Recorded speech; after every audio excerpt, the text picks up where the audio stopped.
ഇന്ന് റമദാൻ മാസത്തിലെ 27-ാം രാവ്. അന്നപാനീയങ്ങളും ദേഹേച്ഛകളും വെടിഞ്ഞ് ആത്മസംസ്കരണത്തിനുള്ള അവസരമാണ് വിശ്വാസികൾക്ക് റമദാൻ.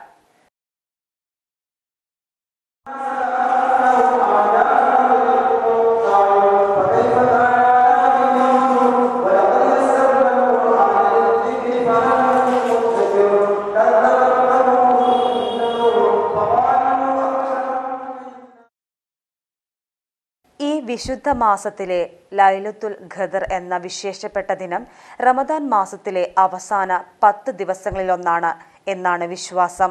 ഇതിൽ ഏറ്റവും പ്രബലമായ ദിനം 27-ാം രാവാണ് എന്നാണ് കരുതപ്പെടുന്നത്. ലൈലത്തുൽ ഖദർ എന്നത് ഖുർആൻ അവതീർണമായ ദിനം എന്നാണ് വിശേഷിക്കപ്പെടുന്നത്. 1000 മാസങ്ങളെക്കാൾ പുണ്യമായ ദിനമായാണ് ലൈലത്തുൽ ഖദറിനെ ഖുർആനിൽ വിശേഷിപ്പിക്കപ്പെടുന്നത്. ഈ ദിനത്തിൽ രാത്രിയിൽ പ്രത്യേക പ്രാർത്ഥനകളുണ്ടാകും. ഖുർആൻ പാരായണവും പ്രത്യേക നമസ്കാരവുമായി പ്രാർത്ഥനാ മുഖരിതമാകും വിശ്വാസികളുടെ വീടുകളും പള്ളികളും.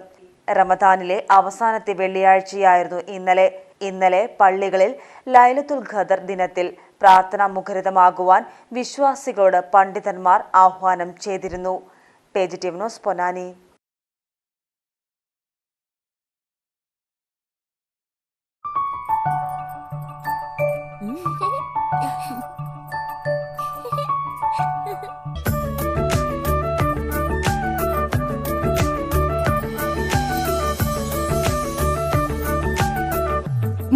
വർഷത്തെ വിശ്വസ്ത പാരമ്പര്യവുമായി എന്നും എപ്പോഴും കൂടെയുണ്ടെന്ന വിശ്വാസം.